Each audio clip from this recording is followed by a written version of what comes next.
has been provided to the Co-Star, the official newspaper of the Borough of Belmar, and the Asbury Park Press on December 19, 2018, and notice of this meeting was posted on the bulletin board of the municipal building.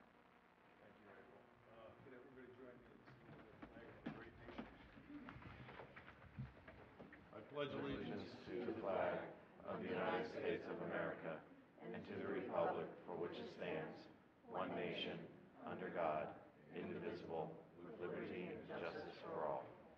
If everybody can remain standing just for a moment of silence for our troops, their families, and all of our first responders. Thank you.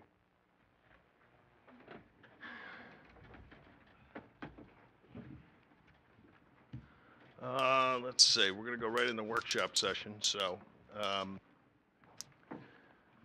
we're going to have Assemblyman Ned Thompson here talk about what he is doing to help us with the beach badge situation and how he's changing the state law. But I guess he is not. April, do we know if he's coming tonight or not?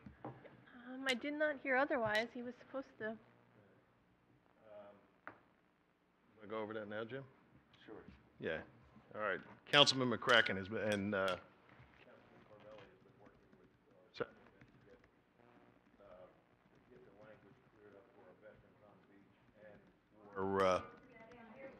Oh, sorry. I don't know. Is it working? There we go. Okay.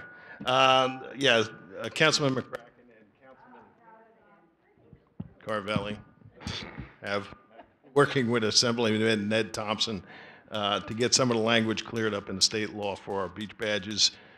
Even though that we've made the changes already, we're confident that it's going to get through.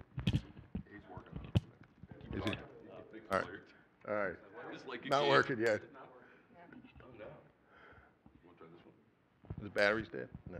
Try that one. Let me try this one. So I'll let Councilman McCracken give you an update on what's going on. There we go. Now it's working. So for those of you who follow what's going on in municipal government, and I know that many of you who certainly attend or watch these meetings do, there was a misunderstanding about what municipal governments in the state of New Jersey are and are not allowed to do regarding granting complimentary beach access to veterans, disabled veterans, Gold Star families, and active duty military personnel. The council voted unanimously in a bipartisan fashion to pass an ordinance this year that we felt, based upon the advice that we received, was consistent with state law.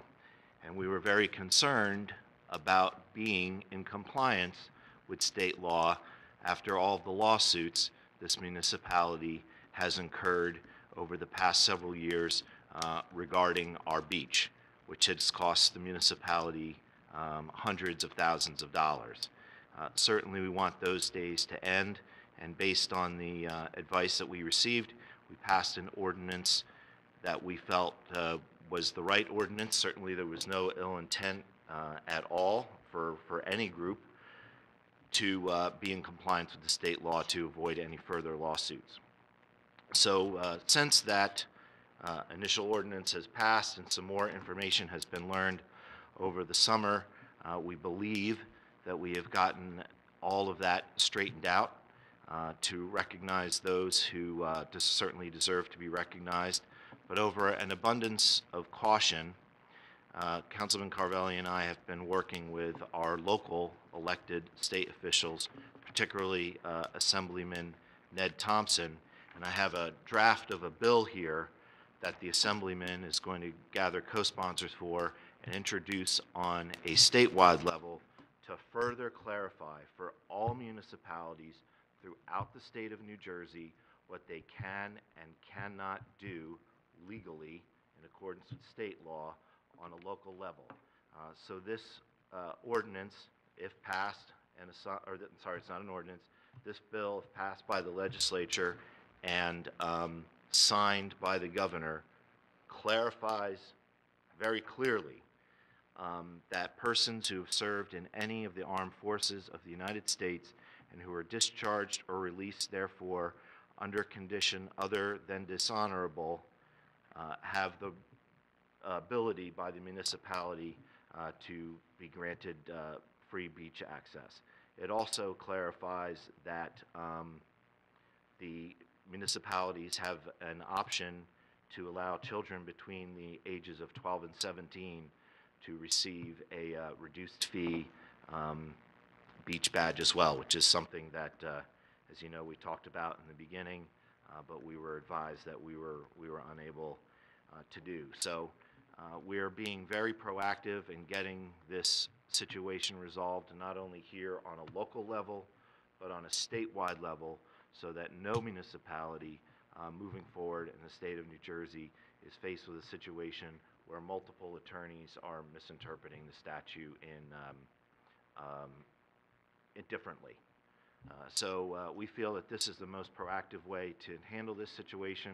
We're certainly thankful for the people in our community who are concerned about this issue, have brought it to our attention, and we're doing everything we can to make sure there's no confusion about this issue any further. Thank you, Min. Thank you, Councilman McCracken. Does the rest of the council have any questions? Or? The only thing I want to say is that the ordinance really is much better than what's already, the legislation is already much better than what's in effect right now. And I'm sure the Assemblyman's not going to have any trouble getting co-sponsors, especially from anyone whose district includes shore towns. And hopefully they can get it done this summer. That's the only question I have. Thank you. Councilman Juan, anything? No, okay, all right. Councilman Carvelli, you have anything to add to that one? Nope, Jim, Councilman McCracken has it covered. Okay, thank you. The next thing on our workshop agenda is the abandoned and vacant property ordinance. April, can you go over that for us? Sure, this is an ordinance that's presented to you to review and see if you'd like to add it to tonight's agenda or a future agenda for introduction. It would basically establish parameters to create an abandoned and vacant property list and registration process. So properties that are vacant and abandoned would have to, there's a process where they're inspected by code enforcement, they're deemed to be vacant or abandoned, they go on this registration list, there is a fee to be on the list, and there are rules that are set that they have to abide by to upkeep the property. If they don't upkeep the property, there are substantial fines that are presented to them. There's the option to have DPW clean the property and put a lien, or there's another option to have an outside vendor clean the property and then put the lien on it. And then ultimately, if there are continuous violations and they're not paying off on the lien, the town could foreclose on the properties. So this is just another mechanism that we could put on our books if code enforcement ever had the need to use it. No, thank you. And I know in the past we've had a few that fell into that category. Does anybody have any comments on this ordinance? So I guess my first question would be, how is this a problem right now in town? I know we had an ordinance 2 meetings ago or resolution for a property that I guess was in disrepair, but do we have any sense of how many properties are out there that would fall under, this classification? We don't have a number right now. There was a property in the past that would have benefited from having this ordinance that's been resolved now. There are a few occasions where we do have to send DPW to clean a property and then we put a lien on the property to get reimbursed for those costs. But this takes it a step further. If it's a continuous problem like this one property we had several years ago that stayed vacant for several years and the owners weren't maintaining it or even acknowledging it was there. So it's just an option to have if we ever need it. Councilman McCracken, you have anything on that, on this ordinance? Yeah, I know this is just a workshop discussion, and though, it's not being introduced tonight, but I feel just on first read that our residents deserve this. No one in town deserves to be next to an unkept property that is infested with birds and rats and snakes and rodents and other things. And if we can do this to protect our citizens who do take pride in their properties and maintain their property, well, I think it's going to work out better for everybody. Councilwoman Juan? Council President?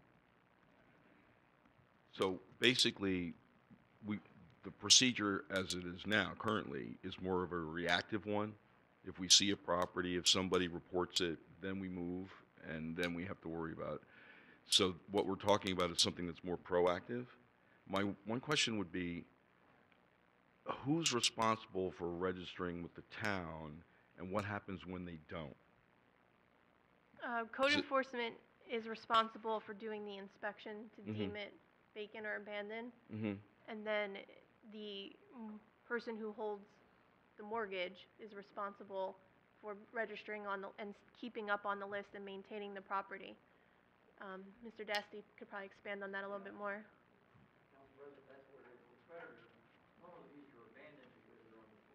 Right.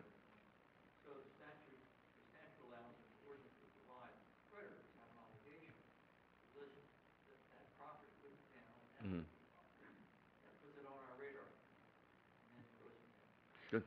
And That absolutely should be the way it works. I totally agree, but, and how does the creditor or whomever know? Do we notify them, or just because Yes. they're, There is a notification process. It is outlined in the ordinance, too. There is a notice that, I have a couple sample notices from some towns that do it. There is a inspection form that code enforcement completes. Copy of that is sent to them. And then there's also a notice. There's 10 days. There's different date ranges in the ordinance about how they're notified and when they're notified. presumably they don't know that they need to register? Right, we have to Right. tell And them. we tell them Yeah. they have to register. register, Okay. and then it's up to Notified them when it's to keep up their registration. Yeah. These national banks, and I mean, it's Yeah. not the only town that's been doing this, a lot of towns, especially in the shore area. So I think that it's something that's well-known, and it's, like everything else, it'll be a public document, just like any other law. Sure. So they'll know about it. Okay. Yeah, and I think it's basically mostly for all the foreclosed properties that, start to get overgrown and become a nuisance. So I think it's just another good tool that we have for code enforcement. So, all right, we're going to put that on for next month? Yes. Okay, thank you. And the other workshop discussion we have is the hazardous waste ordinance. Our business administrator, Mr. Kirschenbaum, can you go over that one? Yes, Mayor. This allows us to collect monies for any type of emergency, excuse me, when there's a motor vehicle accident, where there's a transformer leaking, where there's a gas spill. It allows us to recoup losses rather than pay for consumables ourselves, whether it be sorbitol or booms. We work out with the fire department that if they respond to a motor vehicle accident and there's a hazardous spill, whether it be gasoline or antifreeze, that any supplies that they use would be charged under ordinance, that we would clean it up. We would protect our storm drains from gasoline leaks. It allows us to charge the person responsible for the leak, as well as them turning over the expenses to their insurance company. So it's another mechanism for us to have expendables out there that we're just not paying for with the borough, but we're being reimbursed to make sure that we have an administration fee, as well as recoup the loss of anything that we utilize to protect the town against any hazardous materials in the roadway, in the waterways. We had an incident last week where an individual pumped 55 gallons of gasoline into the rod holder of a boat instead of the gas tank. The bilge pump kicked on. Thank God there was no fire. The gasoline settled and pumped 55 gallons of fuel within the marina. We immediately responded. We boomed it off. We had our Neptune Township, Monmouth County Hazmat respond, but we had to boom it off with all our emergency responders. we had time there for all of our equipment. This gives us a mechanism to recoup our losses and to bill for that type of spill. Several towns utilize it. The ordinance, when we get questioned by an insurance company, they will tell us that they refuse to pay because that's supposed to be our job with our first responders, but by ordinance, they have no grounds but to pay it. And it's another way that we recoup our losses with our emergency responders. Anybody have any questions on that ordinance? No, I think it's great. Yeah. Is it leaking?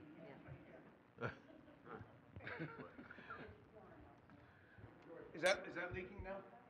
Yeah, that's where the spot is, yeah. Bet it is. We are going to be starting roof repairs shortly, so. As soon as we're done.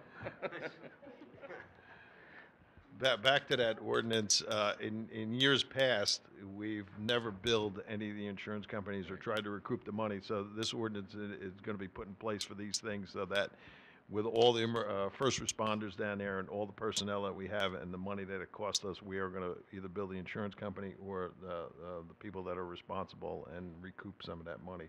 So I really think I'm happy to put this ordinance in place. Anybody else? Yeah, the only comment that I had on the draft was that I know in some other ordinance, we had taken the fees out of the ordinance and put it in so that it could be changed by resolution. And you have a list of fees like speedy dry or whatnot, yeah, that. And That's a good point, Councilman. What we can do is put an extra big provision in saying any future changes will be by resolution. Yeah. Fees here. Sure. That's a good point. Yeah. That's gonna republish every time you're changing it for $5. Yep. Mr. Dasty, we have to do that before the first reading, or? First reading tonight? Yeah. That's not on No. the agenda. Workshop. Just for workshop. Just where, oh, so we don't have it tonight, okay. Now, we'll change it, Okay. we'll have it changed. And we'll put it on next meeting? Okay. Yeah. All right, good.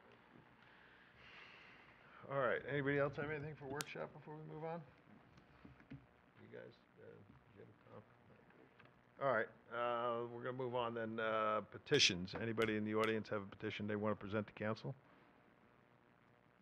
All right, seeing none, we're moving on to approval of last meeting minutes.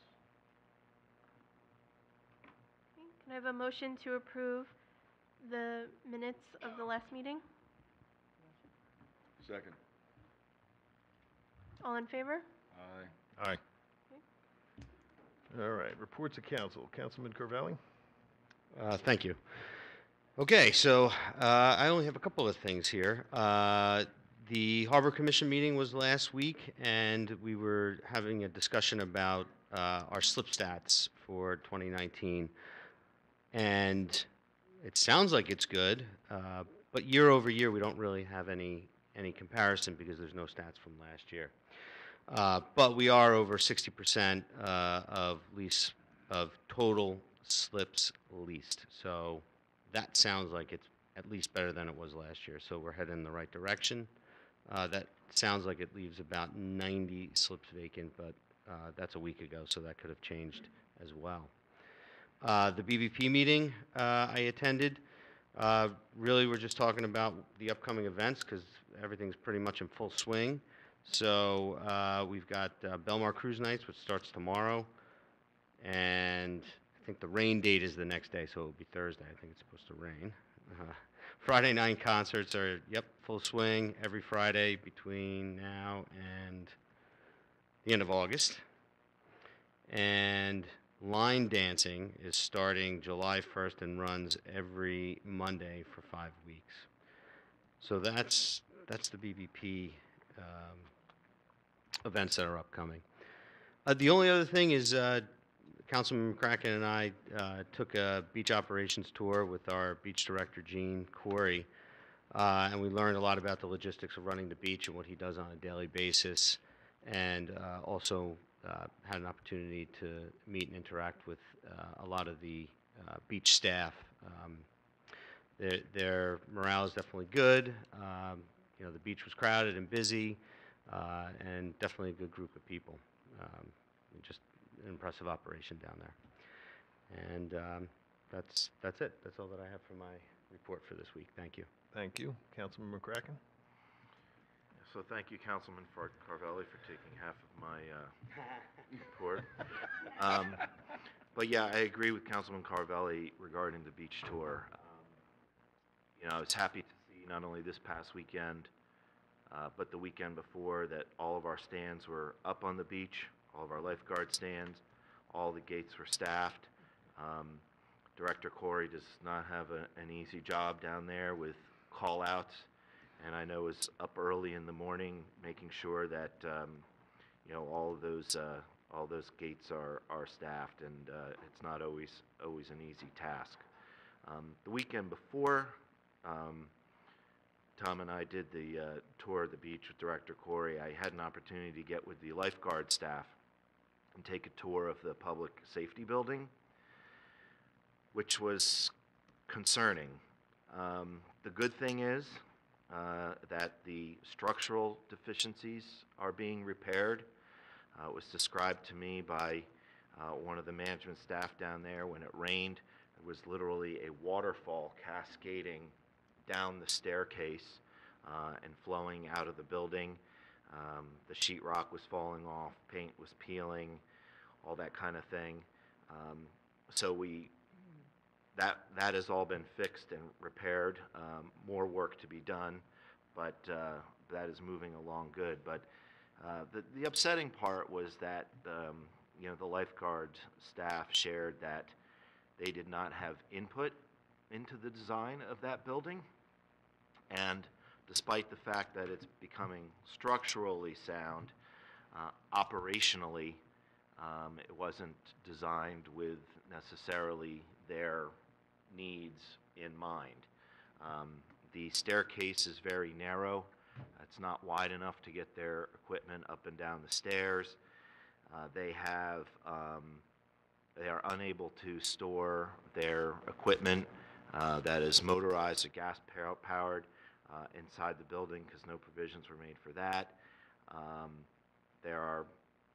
There's a shortage of locker space and different things, and although they're using it for the area that they need to, they're using it as much as they can for the uses that they're able to use it for, office space and things.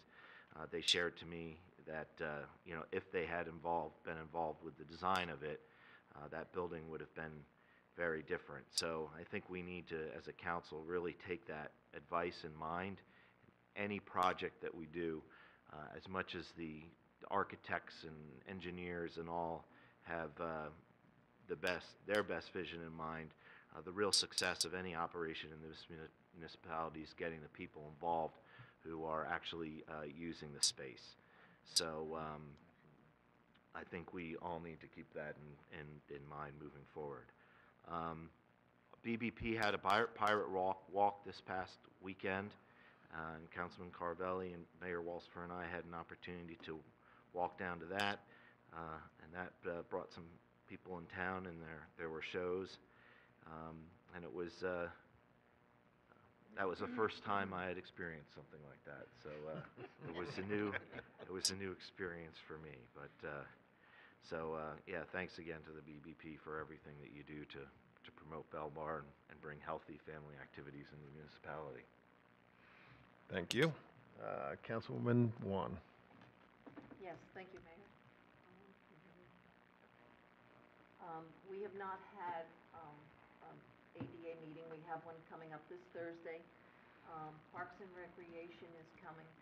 And for the Parks and Recreation, actually, you see in the back, Teresa Pringle and I are going to be going around to our parks, taking pictures and seeing what needs to be improved. DPW will help us on some of these renovations. We're a little concerned about, for instance, a skate park. We don't want anybody, certainly anybody, to get hurt, but we understand that there may be a bolt or a nut somewhere.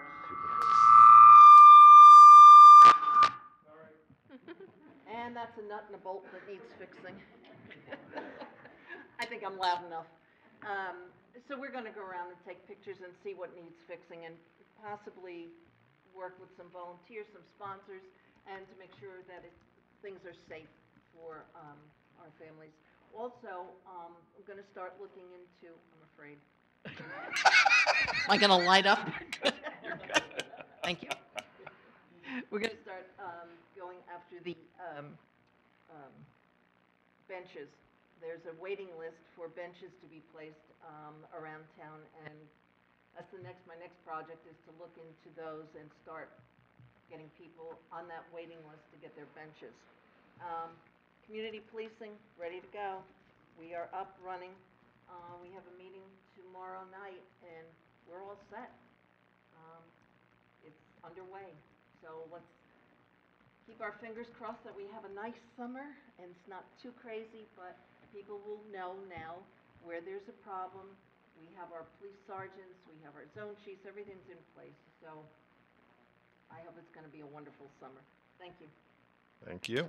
Council President Brennan?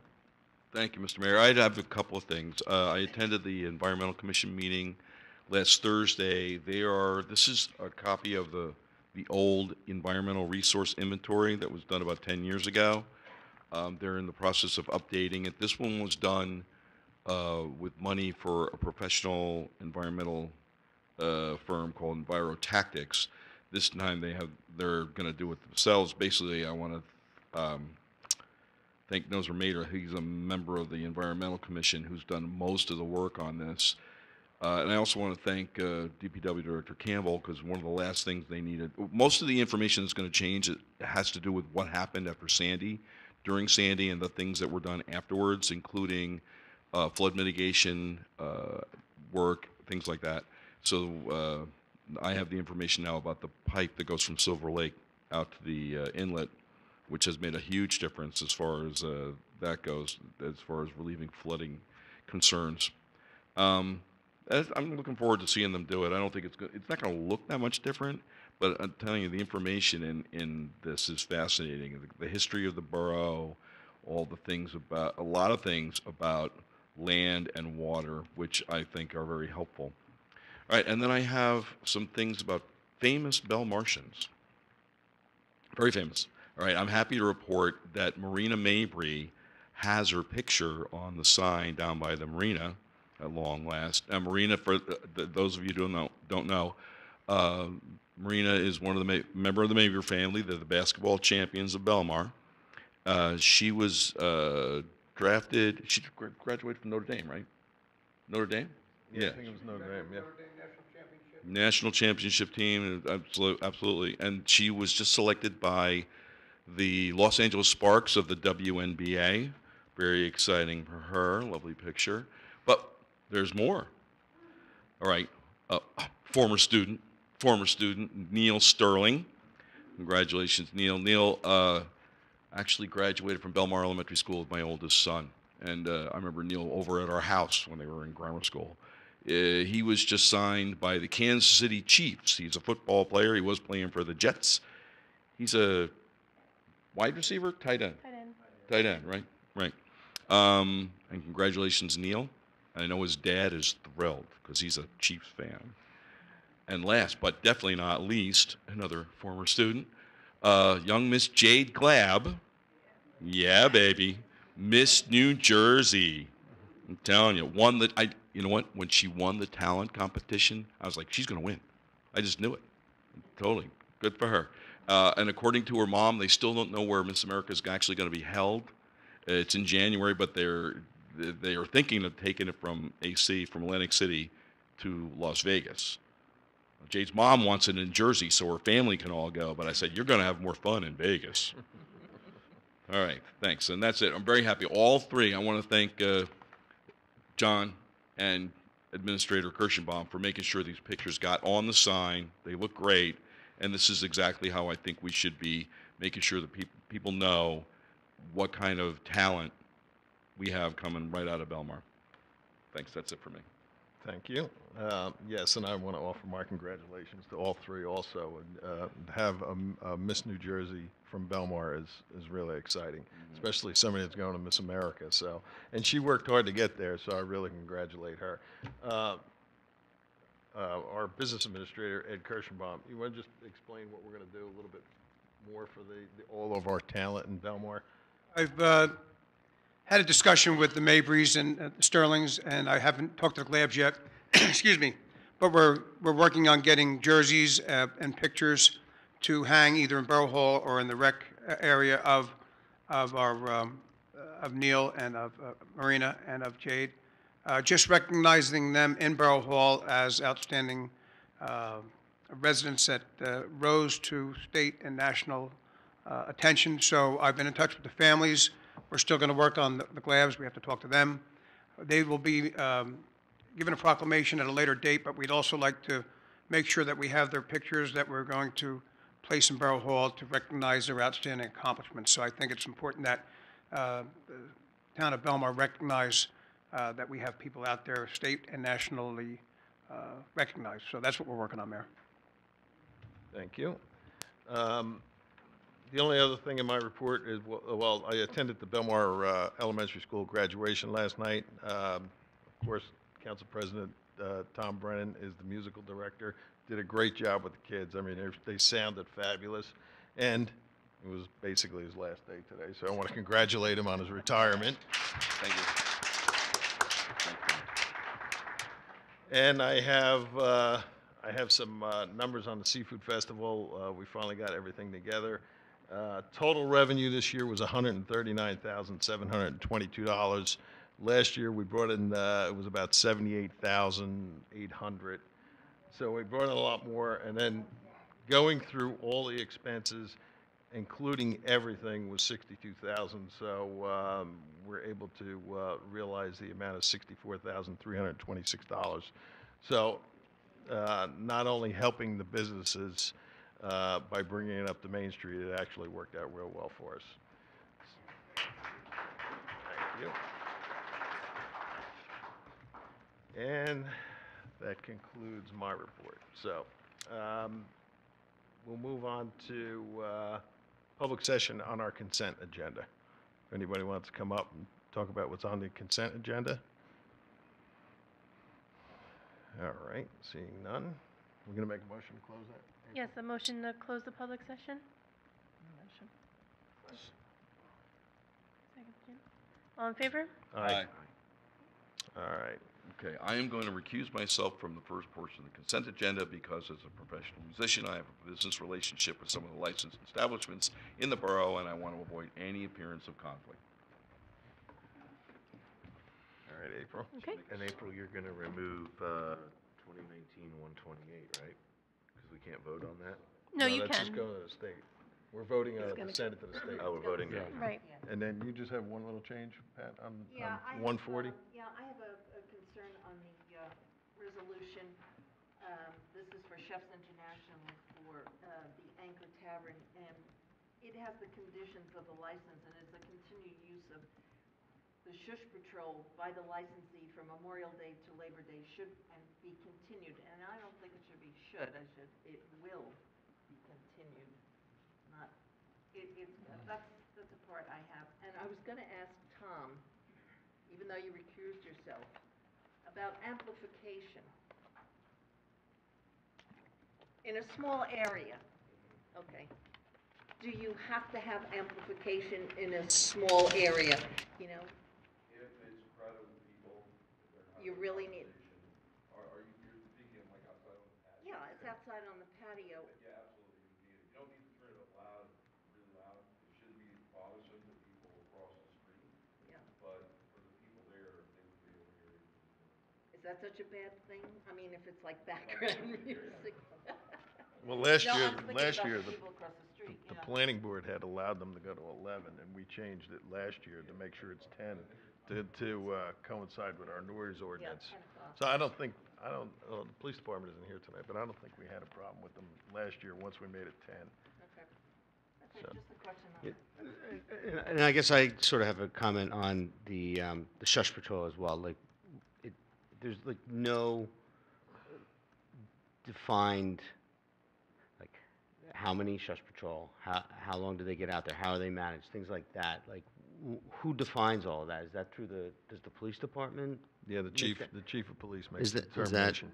Okay, because in this resolution, it just says should, and there's nothing in there that details what that means. It seems very ambiguous to me. Chief isn't here, but it seems to me you leave that, that's a discretionary thing for the chief to determine in terms of manpower and hours. So I don't see an issue with. Well, the shush patrol is the employees of the bar going Right. out and keeping, Okay. I think the wording is in there only because like on a Monday or Tuesday night where you really don't need it because it's closing down right after dinner. sure. And where the weekends you would need them a little bit more. So I think that's why the wording is instead of, because it doesn't list 7 days a week or just weekends or anything like that. So I think it's determined by what the chief deems necessary. And do they report to the chief on being out there? Like, do we know that they're actually putting them out there? Well, I guess you'll know if they're not. I mean, you know. Nah. Well, Yeah. the chief's not here to answer that question, so Sure. I'm not the right person to tell you. I'll follow up with the chief to make sure that, what type of operation is being run out there to satisfy the neighborhoods and make sure that things are running properly. Mr. Desti, we could put it through tonight, and then if we need an amendment on it, just bring it back. Just adopt it this evening with that minor change. That's all. Okay.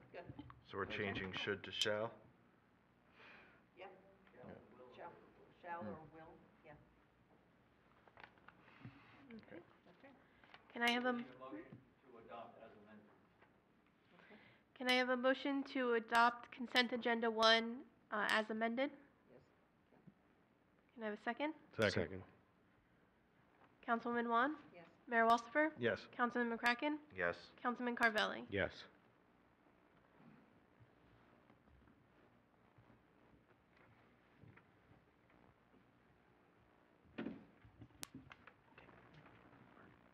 Okay. Next, can I have a motion to approve consent agenda number 2? I'll make the motion. Can I have a second? Second. Councilwoman Juan? Yes. Councilman Brennan? Yes. Mayor Walsifer? Yes. Councilman McCracken? Yes. Councilman Carvelli? Yes. Okay, next are ordinances. Ordinance 2019-20 was reviewed by the planning board last night, so we do not have their response memorandum yet. So we're going to ask for a motion to carry this public hearing to the next meeting, which is July 16th. I'll make the motion. Okay, Councilwoman Juan? Yes. Councilman Brennan? Yes. Mayor Walsifer? Yes. Councilman McCracken? Yes. Councilman Carvelli? Yes. Next is the second reading and public hearing on ordinance 2019-23. This is for the creation of handicap parking spaces. Would anyone from the public like to speak on this ordinance? None? Can I have a motion to close the public hearing? Can I have a second? Second. All in favor? Aye. And then a motion to adopt ordinance 2019-23. I'll make that motion. Councilman Juan? Yes. Councilman Brennan? Yes. Mayor Walsifer? Yes. Councilman McCracken? Yes. Councilman Carvelli? Yes. Next is first reading and introduction of ordinance 2019-24. This is to amend the beach badge fees. April, they're all first readings. You want to do all three of them at once? Sure, okay. And then we have ordinance 2019-25, establishing fees for affordable housing. And then ordinance 2019-26, amending the flood damage prevention ordinance. Do we have a motion to offer all three for first reading and introduction? Make a motion. Second.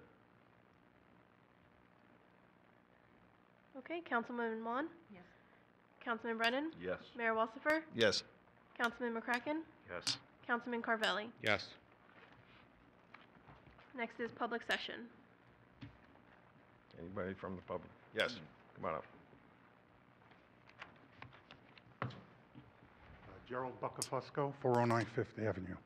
I noted that there was no opportunity to comment on the last three ordinances. You didn't call for a public.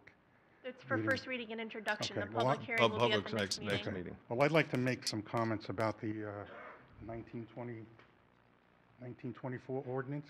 that has to do with the beach fees. Is that okay? Sure, you can make comments, yeah, on anything Okay. you want right now. The first thing I'd like is, Section 2 refers to paragraph 3, 4, 5, or 6, but actually, in the ordinance, it's paragraphs 1, 2, 3, and 4. Okay, that paragraph, Section 2, was taken from the state statute, which referred to different paragraph numbers. So I think the ordinance, to be internally correct, should be modified. You see what I'm saying? Okay. Oh, it definitely has to be changed. Okay. The second thing.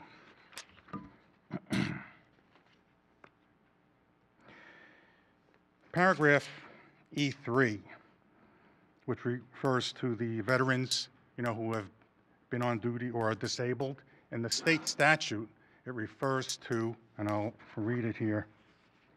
It says, the Adjutant General of the New Jersey Department of the Military and Veteran Affairs shall promulgate rules and regulations pertaining to veteran eligibility under this paragraph.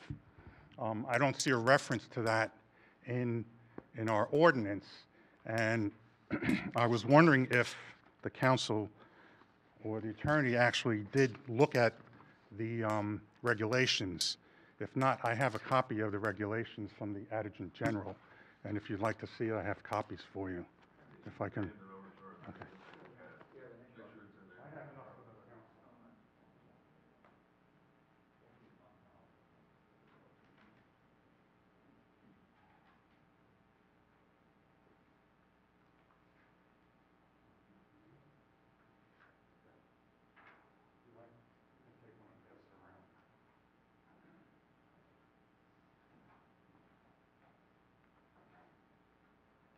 The reason why I bring this up is because I think it's significant that if in section 1.3, it actually is entitled acceptable forms of verification.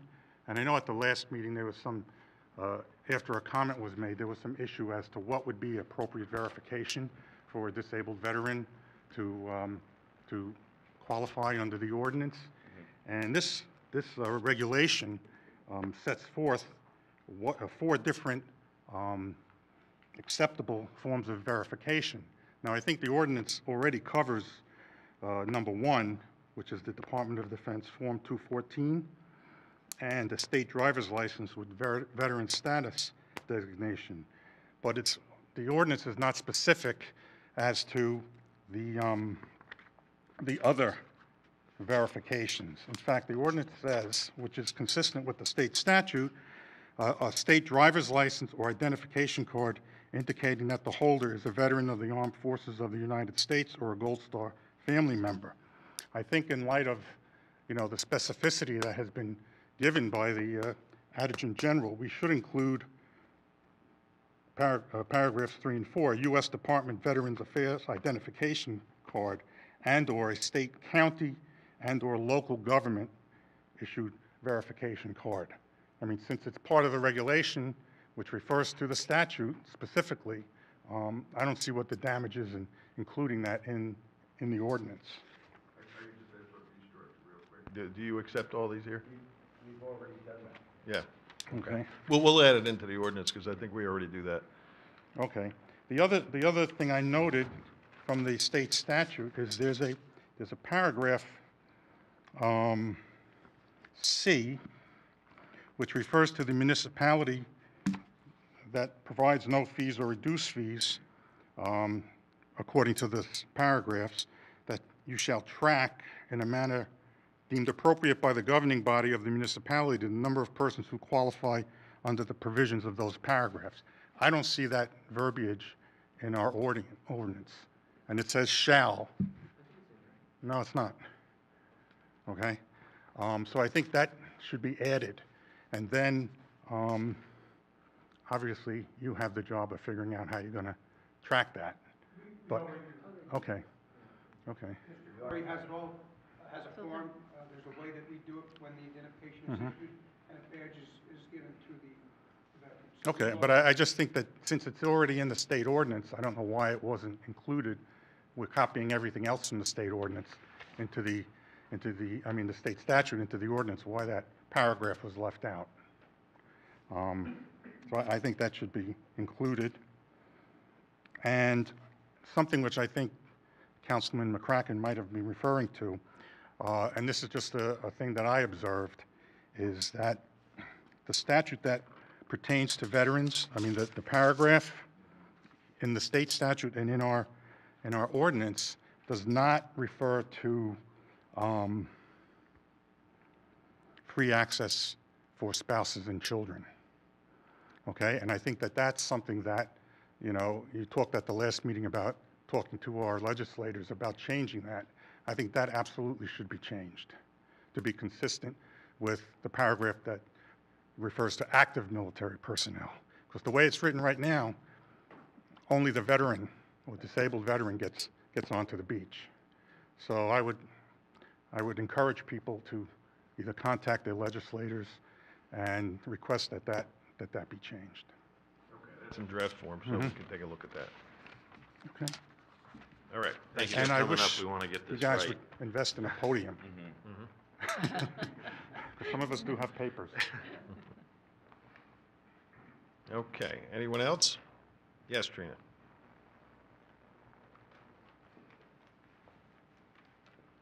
Good evening, Katrina Klapsis, B Street.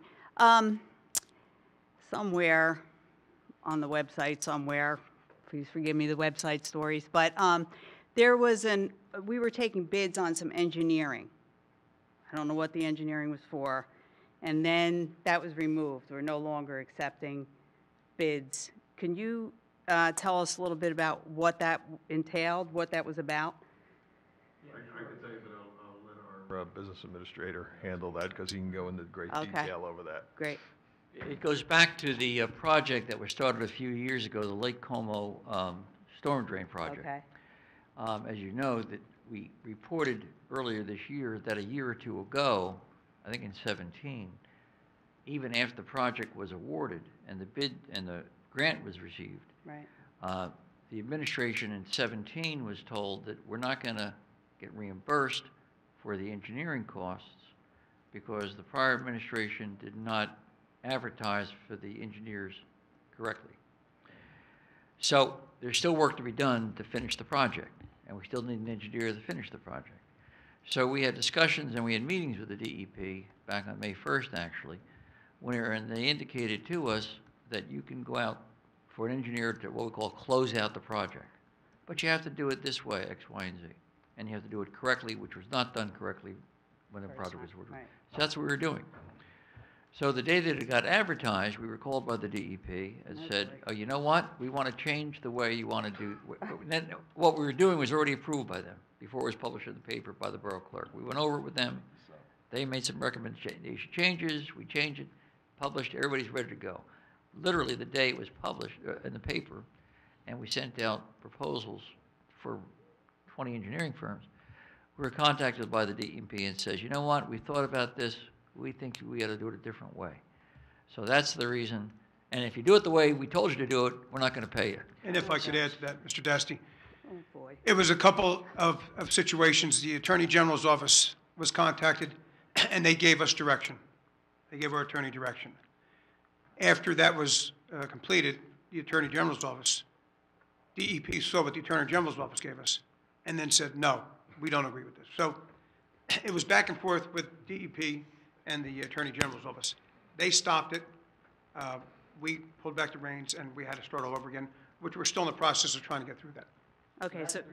Pulled, to Right, answer your okay. question. Okay, so, but we still haven't got the approvals from DEP or Attorney General We have yet a, to. we have a conference call tomorrow in regards to a lot of issues with the DEP and with the outfall pipe. Right. So we are working on that. Okay, We are heading to Washington next week in another aspect of the problem. So it's a daily occurrence.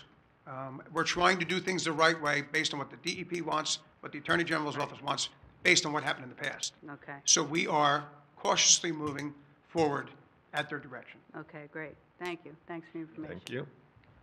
Linda?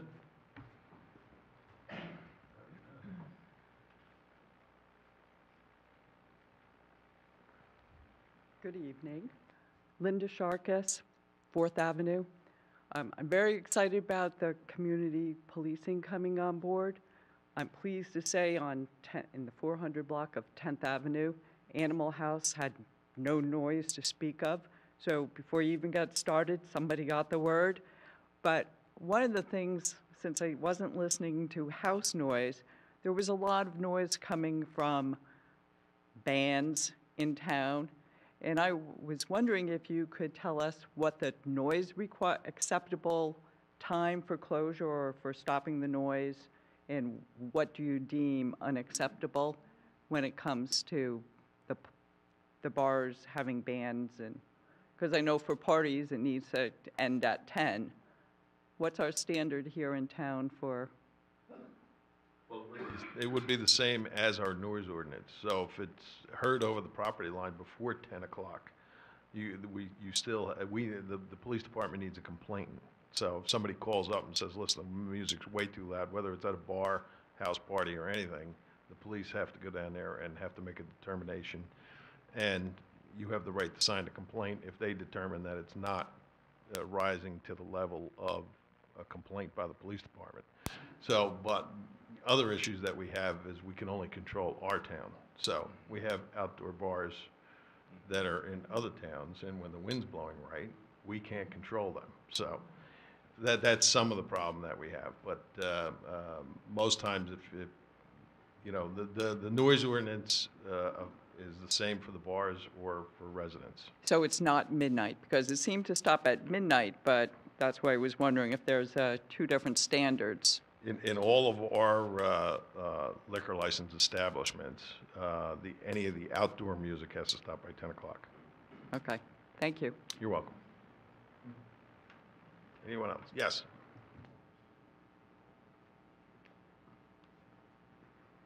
Mark Pfeiffer, 319 Fifth Avenue. This is about the ADA, and on Fifth Avenue at B Street. That one corner is not ADA compliant at all, and the town's done such a great job making them compliant, but it's also like a trip hazard. And there's a little bit of a drain pipe there, so I'm not sure if there's a physical reason why we've not addressed that. And it's where the little triangle park is. Sorry, Fifth Avenue and what? It's the southeast corner, Okay. B Street That's what I thought you were. and Fifth Avenue. The other thing is, Fifth Avenue gets a lot of traffic. Main Street Bridge ends at Fifth Avenue. People are racing to get to the beach, then they're racing to get home. About 3 years ago, we had a temporary stop sign at Fifth Avenue and C Street. And that lasted about 3 weeks until it got run over and destroyed. So I'm just wondering, is there any chance of getting stop signs on Fifth Avenue and C Street? So we have them on B Street, we have them on D, and everybody who goes by there knows that. So they're racing by, and we've had quite a bit of turnover in homes on Fifth Avenue, so we have a lot more kids there, not to mention grandkids coming down. So if we could look into that. Okay. All right. Thank you. Anyone else? Yes, Kyle.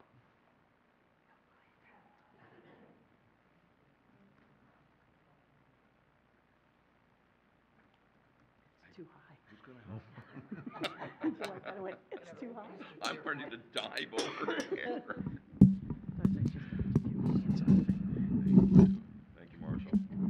Oh, now you're really being funny. Good thing he's my friend. Kyle Rizzatello, 14th Avenue. Last time I was in, I spoke to all of you about a one-way street on my street, and I want to say thank you for not ignoring my request. And Eddie was there, and Mike was, Mike was there. They stopped at my house to let me know that it's not being forgotten, and they're working on it. They're in the process of looking into it, and it's, like I said, it's a no-brainer. Besides the one-ways, I was just wondering, are certain streets that are, like our neighborhoods and all, are commercial vehicles allowed in our neighborhoods, parked overnight? Because there's commercial vehicles on our street that are taking up multiple parking spots, and of course, our street is tight to begin with. So that was the other question I had, like, you know, is there a restriction about, or is there no restriction about commercial vehicles? We I'm have an sorry? ordinance, anything over 6,000 pounds cannot be parked on the street overnight. Yes, we Okay. do have an ordinance. All right. On 14th and K, when you're going from 13th Avenue to 14th Avenue, you're going south on K Street. In front of you are arrows that are pointing to the right. If you look to the right, if you're not looking at the arrows and you look to the right, you'll see a stop sign. 99% of the people don't look to the right to see the stop sign. They just see the arrows and they blow around that corner. Is there any way we can get a stop sign put right where those arrows are that says stop? It used to be a through street. However, especially now that it's a two-way, it's really dangerous. People come flying around that corner. And the yellow arrows. They're not one-way signs. No, they're not one-way signs. They're just saying, because if you don't turn, you're going to drive into the townhouse wall. Right. Like, duh, right. So you have a choice of either driving to the wall or turn. And they just fly. They don't even do the California roll anymore. They just fly through there. And on our street, we've got, I counted the other day, and we've got 14 kids under the age of 18 in that one little block. And a lot of times they're playing in and out of the street and so forth, which that's what their parents let them do. Mike Campbell has stopped at the house at one time. I had mentioned to him that at the bottom of our driveway, it's in the blacktop. It's the road part, not the apron of our driveway. Mine and my next door neighbors, it's a double driveway. And it's now sinking even more. And the vehicles, every one of us are hitting every time we're either pulling in or backing in. So I was wondering if that could be looked into a little more, if something can be done, because in the past few months, or maybe a little bit longer, the vent or whatever it is that's under the front of my husband's SUV came off of it because he was trying to pull in the driveway and he hit because of it sinking. And we're trying to come in at every angle so that we don't hit. And the gentleman that got up on the mic before, if you could wait for after the meeting, I can give you my card, sit down and address your concerns. I'd like to do that for you. Okay? Okay.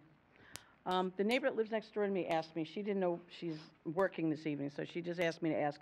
She has a newborn. She just had her first baby boy, and she was wondering what does she need to do to request, I don't know why, but what does she need to do to request swings or a small swing set or baby swings or something at McCleary Park? That's That's mine. That's me. We'll look into it. Okay. We'll look into it. That was her request. And last but least is, of course, this Saturday is, we got it. You're on video. I know, I said this Saturday is, oh yeah, my so-called birthday party, that's not happening. Can we block off in front of where my house is, or it's going to be a lot of people? I know there's a few police officers that are going to be there.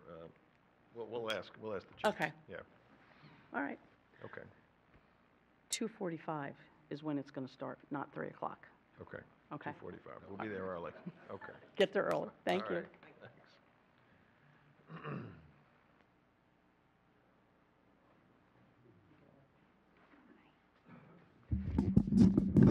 Hi, Maria Rondinaro, 1246 Pine Tree Way. I just wanted to thank you very much for reversing the ordinance for not allowing all veterans to access the beach free. It means a lot to me. It means a lot to my neighbor who spoke.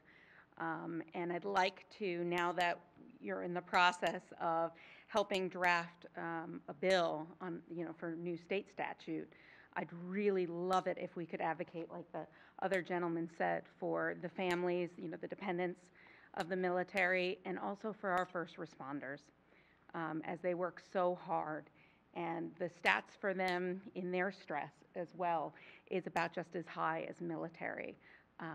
So I would absolutely love that. It would be a great legacy that Belmar can lead the way in. And any help that you need that I can help you with, I would be more than happy to advocate for that. Yeah. So in our request, we asked for first responders to be a part of the bill, and the Office of Legislative Services would not agree to put that in there because they said that that it violated, I think it's the public trust document, by allowing individual municipalities to grant certain favors to their residents. So that's an area that we're still talking to them, but. Is that something that can be changed if it's statewide? Yeah, that's it. We're looking into it. Okay. You know, it's definitely something that needs to be considered, but our original language was to allow municipalities to allow their volunteers have, of their fire rescue or EMS, be allowed to have free or reduced fee beach access, and OLS wouldn't allow that to be put in the bill. It would have to be statewide. Okay. All right, yeah, I mean, I'm charged to do anything that would help statewide change as well. That would be great. So if you could still stick with it, because it's important for a lot of people, and a lot of people who aren't speaking up, it's very important to as well. You know, these are not your folks who are here, you know, giving you a hard time. You know, they're the ones doing the jobs while we're talking, and you're doing your job. Also, I wanted to ask, I saw something on ordinance, I guess it's 35, chapter 35, about the flood damage prevention. Is that for flood mitigation? Because I was wondering what our plan was for flood mitigation on Route 35 and K Street. As, I mean, the trajectory for flooding and the impact for the next 30 years in Belmar is scary. Right. We're working on that now, our flood mitigation. We're working with the county as well as the CRS. We have a meeting set for August. We're trying to get our number down from a 6, but we're pursuing that. We have a meeting on Thursday with our engineer and our planner in regards to our flood plan and our flood plan mitigation. So we're working on that. Okay. Yeah, Wonderful. Yeah, the sooner the better on the flooding. Yeah. Right. The ordinance that we voted on is more for people who are rebuilding or building. Okay. It has specifications for how high, what the flood zone and the minimum height and all that, the same kind of things we heard about at that presentation. And I want to let you know, I brought that up with the mayor and the business administrator, and we're going to have Krista come and give that presentation at some point, probably right at the end of the summer, so that we can all get a look at what you and I both saw, because I think it's something everybody really needs to be aware of. Absolutely fabulous. Thank you. Thank you. Yes.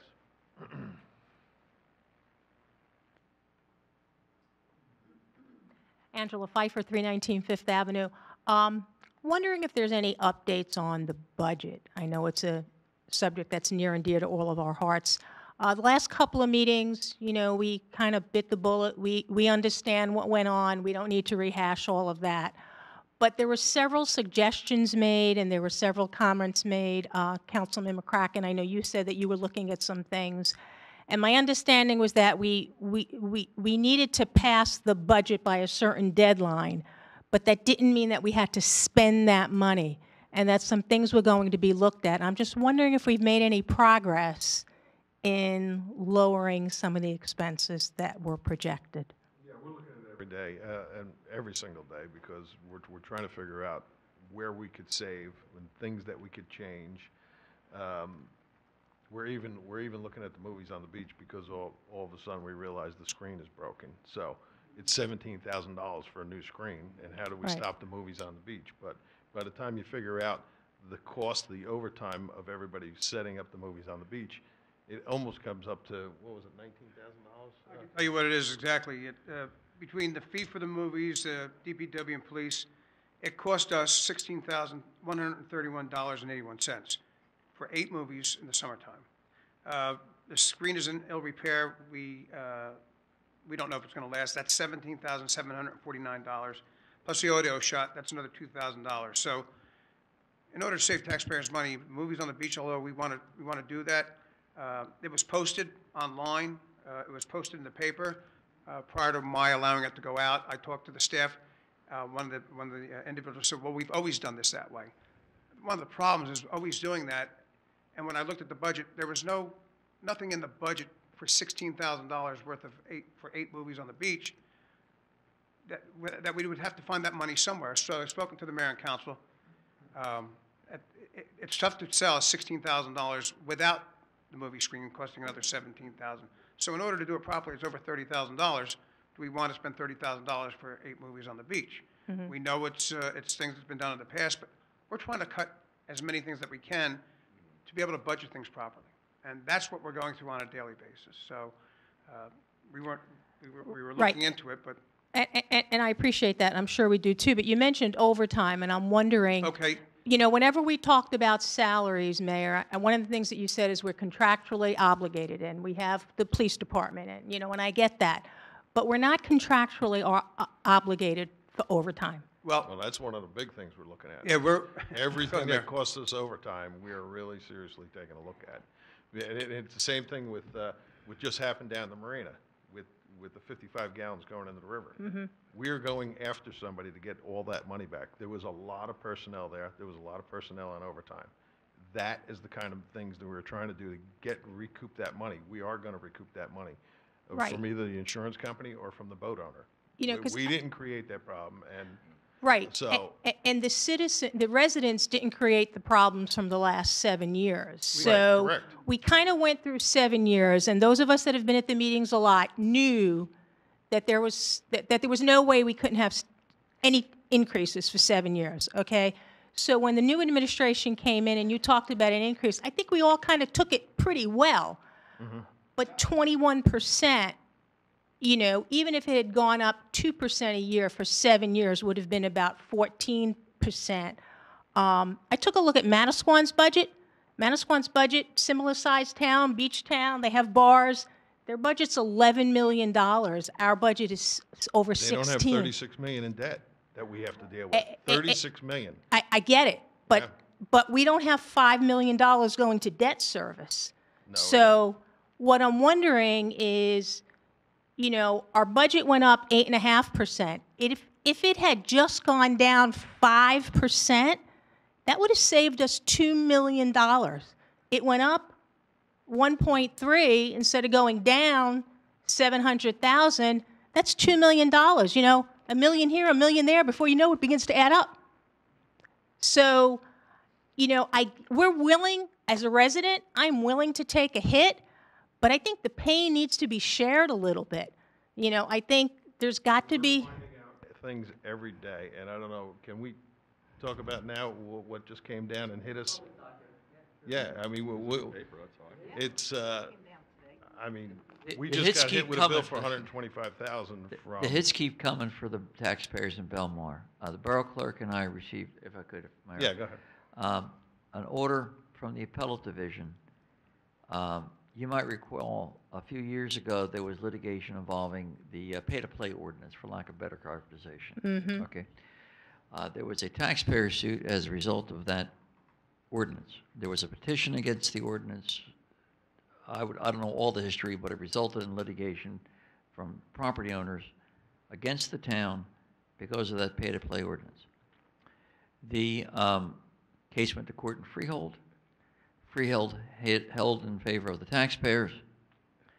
The judge found that there was a violation of the civil rights of those taxpayers, and therefore ordered the town to pay their attorney a little more than $125,000.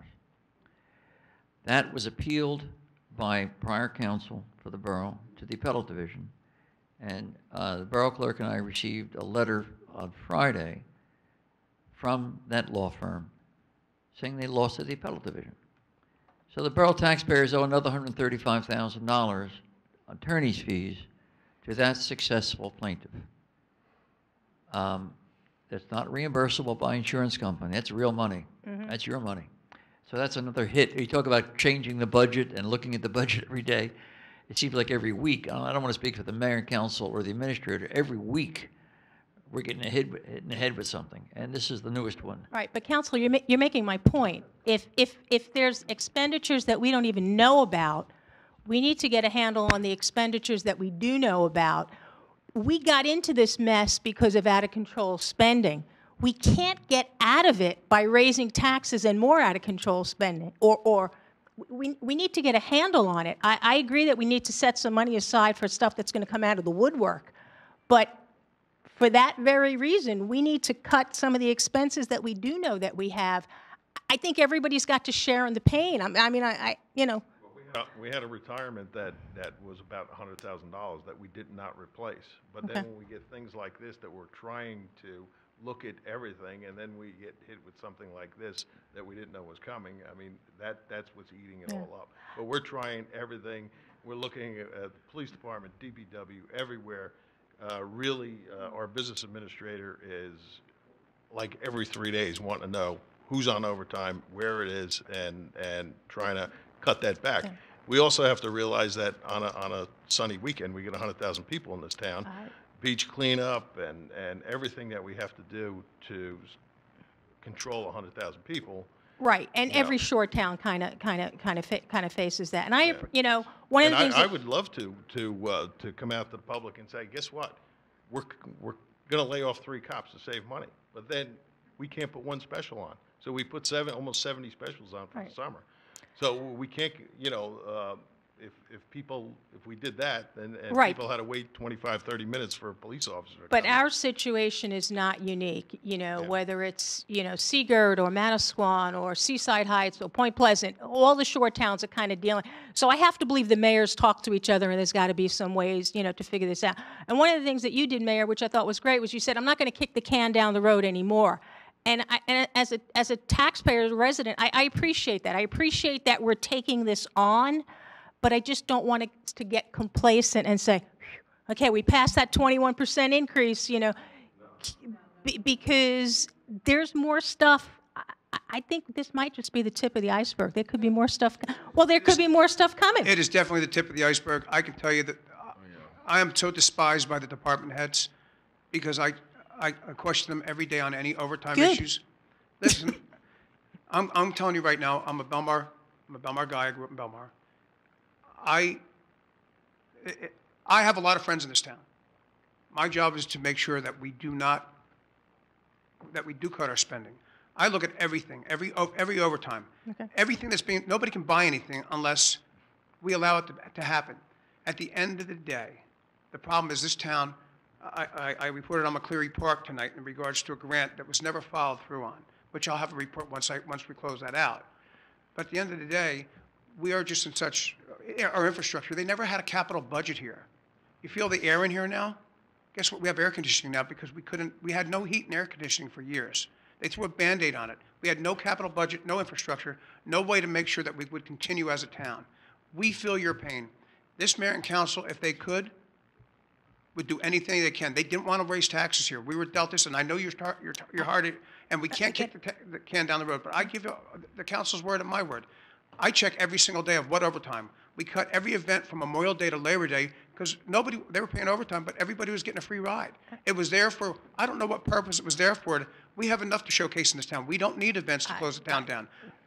We had a meeting today with the Belmar 5.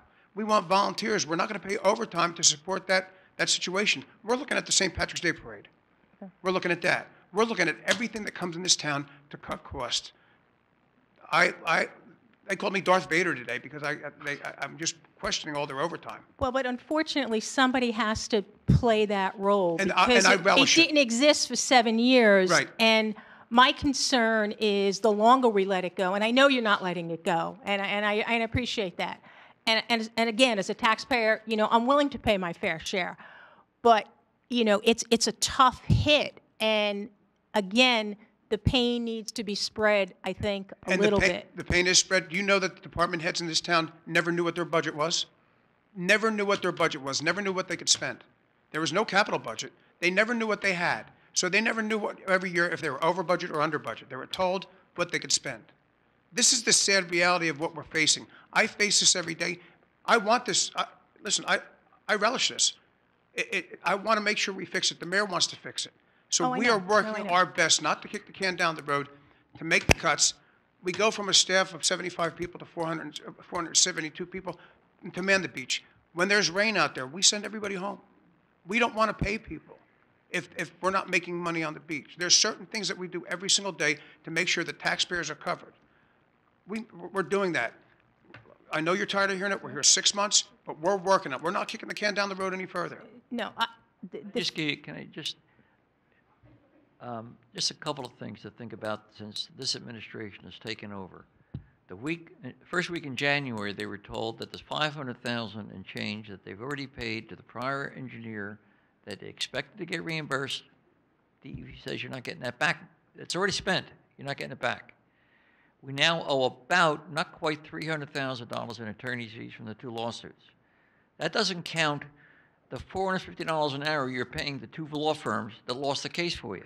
That money's gone too. We've been ordered by the Superior Court to replenish the money that was taken, that was FEMA money. The federal government was reimbursing us for the damages to the boardwalk and the pavilion. That wasn't used for that purpose. It was used to balance your budget so you didn't have to pay taxes. Well, you know what? Now we got to print the money to put that money back. So it's a real problem. And that's what these people have been faced with. And it's not going to get resolved overnight. And that's all I can say to you. And it's a big hole. I agree. And again, you're making my case that we need to maybe cut in some other place. We can't tax our way out of this You're 100% situation. right. No, we can't. So I think we just have I met with residents this week, and they've told me I should bring up certain things. You know, the public safety building at 10th and Ocean, all that furniture down there, all donated furniture by contacts we had with Fortune 100, Fortune 500 companies that closed their buildings down, and we sent DPW to pick up desks, filing cabinets.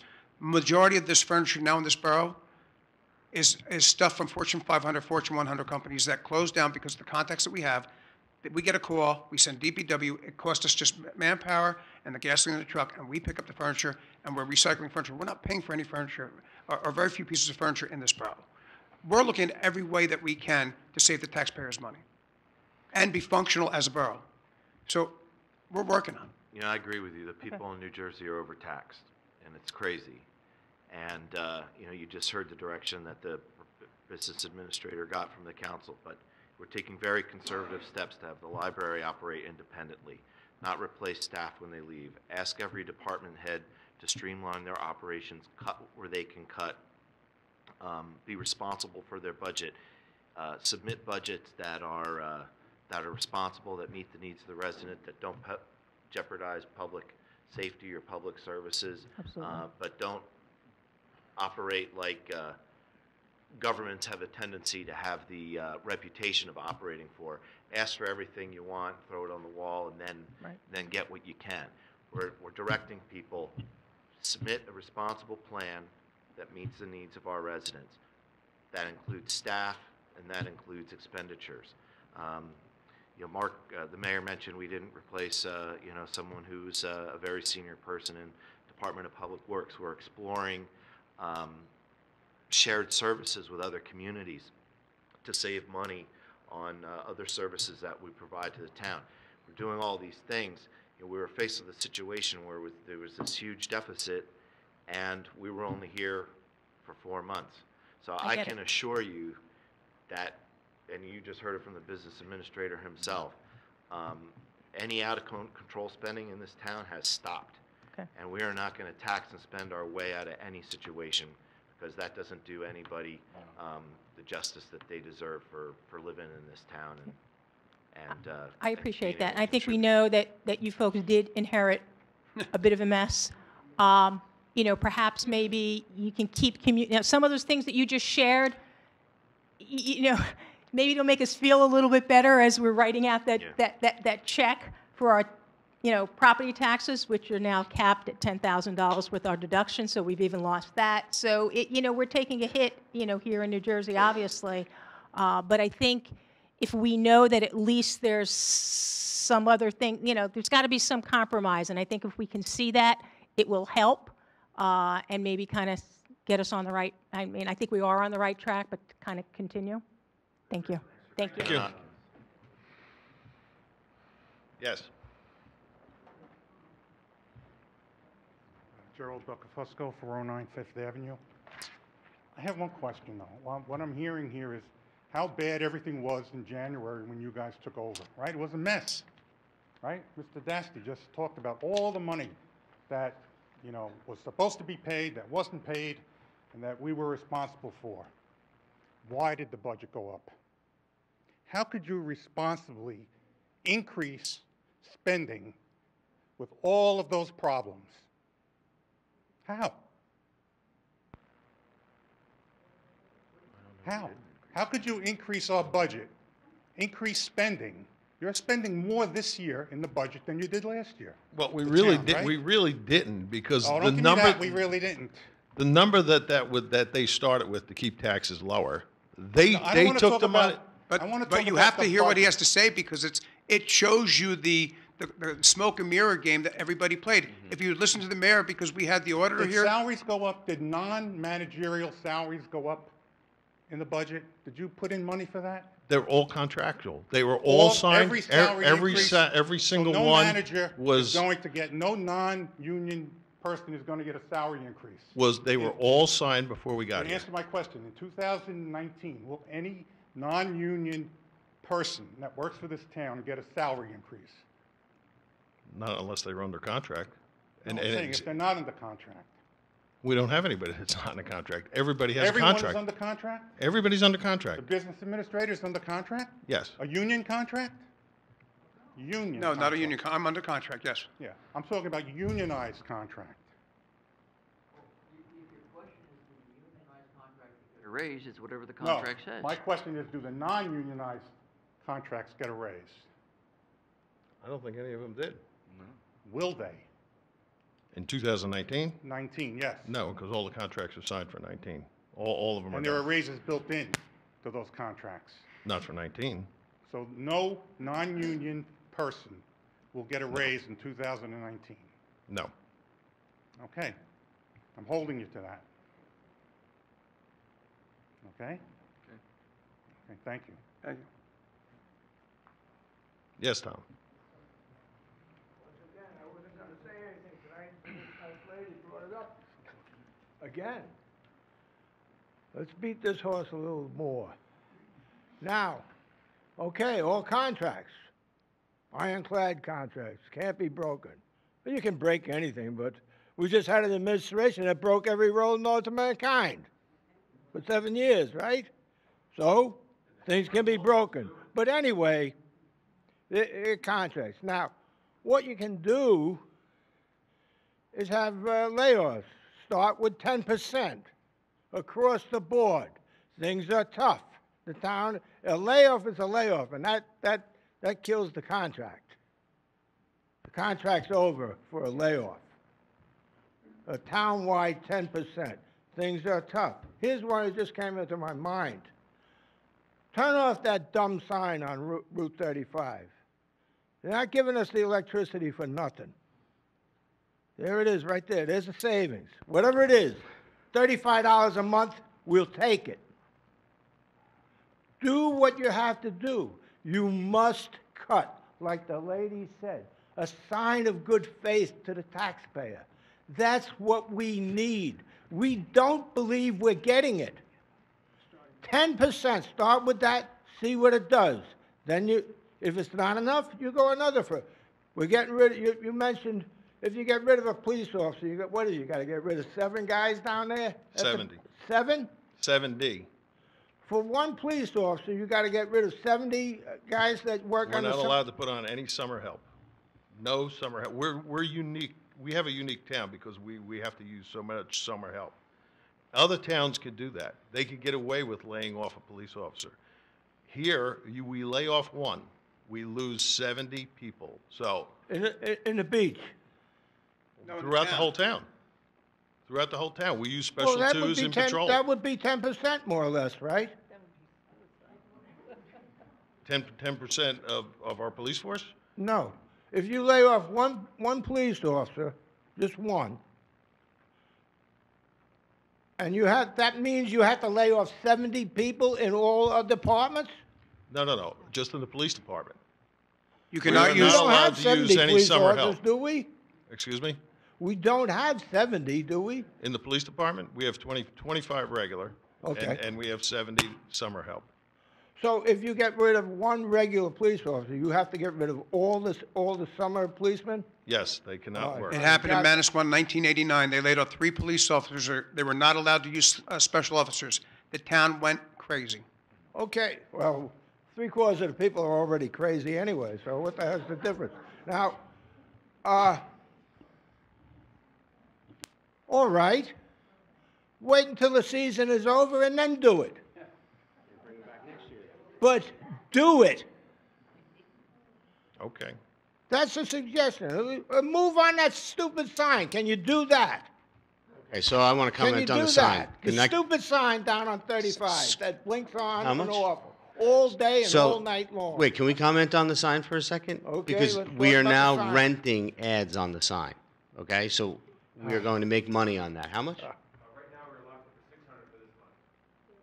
Okay. But how?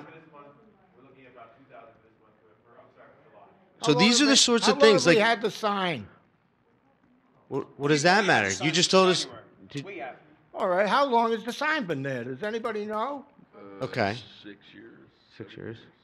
Say 6 years. 6 years or so. That sounds about right. Okay, but so the- 6 years we've been sucking up that electric bill. Yeah, but And okay. we got nothing. And But- now we're told we're But gonna now get we're all looking sorts to of leverage money. the assets that we have, okay? And that is, instead of cutting, we're looking to make money in ways that weren't thought of before. So now the town is in business. We're a business? Is that it? Is that what you're saying? So you make money. I thought a borough or a township is supposed to be picking up the garbage and taking things, doing things that have to do with the borough, with servicing the borough. I didn't think it was supposed to be a business.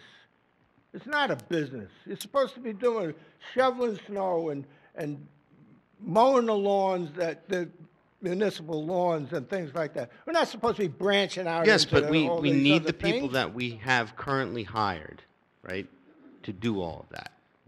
I don't believe that we think we're overstaffed at this point. But if we It's find not a- out that we are, measures will be That's taken. not the question, Councilman. The question is, we're in this pit and everything, and we have too many personnel now to continue. We are not making a real effort. All right, let me go on to the other thing. Get rid of all events, all of them. St. Patrick's Day, San Gennaro, the Fish Festival, every single one of them. That will take care of the overtime for those events. Get rid of them. Cut, cut, cut. Okay. Well, we'll end it Put- there, and excuse me, thank you. Put police officers on the beat. You'll save on gas. Do that. Over there at the, what do you call it, where you got the rent-a-cops, the marina, down to McClary Park. Get rid of their buggies, the four-wheel deals they drive around. The kids can walk, at least that length. What is it, 3/4 of a mile from the end of McClary to the end of that little, the marina there? Maybe 3/4. I don't even know if it's that far. Let the kids walk. All right. We have your point, and Yeah, we're looking well- into it. We have your point. Let's move on it. Let's not just say we have our point and come up with all these things. Yeah, we got everything that we owe everybody. Okay, fine. Well, let's do something about it. Like the lady said, it's a sign of good faith to us. That's what we want. It's time.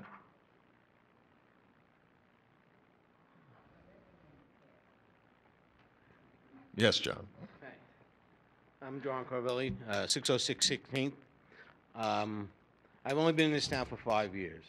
And the reason I moved to this town was because I wanted to be somewhere where there were things to do.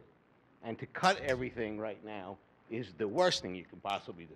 You have houses being built for millions of dollars for people who want to be here. They have a beach. They come, they want to have movies on the beach. They want to participate in the festivals that come here. You start cutting that away.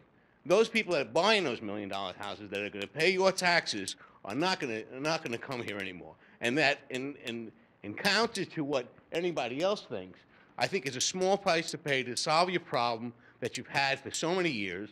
Get over it and stop talking about this cutting nonsense, because the first time that you cut and all of a sudden your streets are dirty and you don't have the police response time, the same people that are coming up here complaining are going to be the same people that are going to complain about that. So I think that's it's paramount that you stick to your guns on this and go through it. I'm sorry. Thank you very much. Thanks, John. Anyone else? Yes, Jim.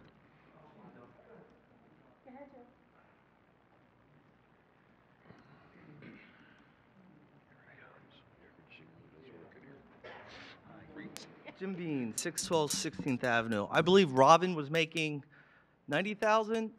Bill Young came in at 105. I voted against it, thought it was too much. Colleen, they bumped up to 125. Mr. Kirschenbaum, what's your salary? So the budget right here that I got for 2019 that have you at 160, that's incorrect. 100 what? 60.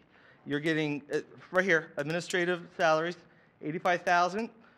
And then from the beach utility, you're getting, it was 77,000. That's right from the numbers from your accountant. I wish I was. Okay, well then, maybe the whole budget's wrong then. You know, if the numbers are wrong, or the numbers ever put out. Well, administration could not just mean me. Administration could be other administrative staff. Well, So does it say me? 2018, Does it say it me? added up perfectly to Colleen's salary. So I just assumed that the two numbers would add up exactly to your salary. Well, you're assuming wrong. So who else's salary is in there? Well, I don't know. I'd have to ask CFO. But if it says does it say Kirschenbaum or say administration? It says administrative executive. Okay, so you know that there's a lot of people in the administrative staff, correct? No, that's actually under, there's another whole category for that. But if you're saying it's not your salary. I just told you what my salary is. And you got a new car, correct? I do. Do you take it home? I do. Okay, just checking. The hazardous waste ordinance, that's to make people pay for emergency services. Why don't we, that they use, or? No, not at all. Talk to me, what is it? Hazardous material, if you have a motor vehicle collision. Yes. And your car is leaking. Yes. And we send our first responders out and we use sorbitol or booms or anything like that. Yeah. It gives a mechanism for the borough to build the insurance companies To for reimburse the taxpayers for their emergency services that were used. Well, materials. material. Okay. Materials. Okay, why can't we do this for the bars, for all the emergency responses to DJs, to Boathouse, that, you know, they're going down there 5 times on a Friday. Why can't they reimburse the taxpayers for that extra police cost? Everybody should reimburse our first aid and fire? No, not everybody. Liquor license establishments in this town, for the amount of calls that the first aid and the police that go down. Just a thought, that's all. I don't need an answer. Okay. And also, to get the beach ordinance passed through the Senate, I don't think Assemblyman Thompson has much pull. If you want to get this done, you go to DJs. They've had how many?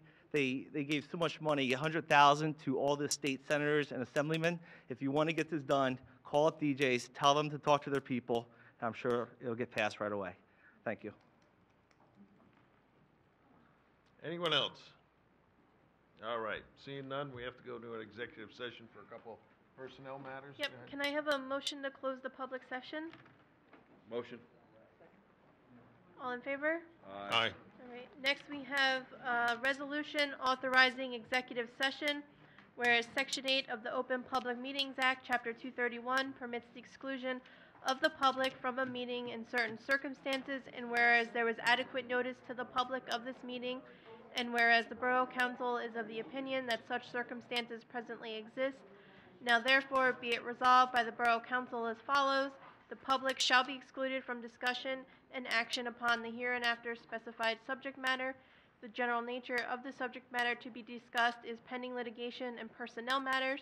Minutes will be kept of the closed session. It is anticipated at this time that the above subject matter will be made public when the need for confidentiality no longer exists, and this resolution shall take effect immediately. Do we have a motion to approve? I'll make that motion. All in favor? Aye. There'll be no action when we come back. It's just a couple personnel matters. Thank you all for coming out tonight.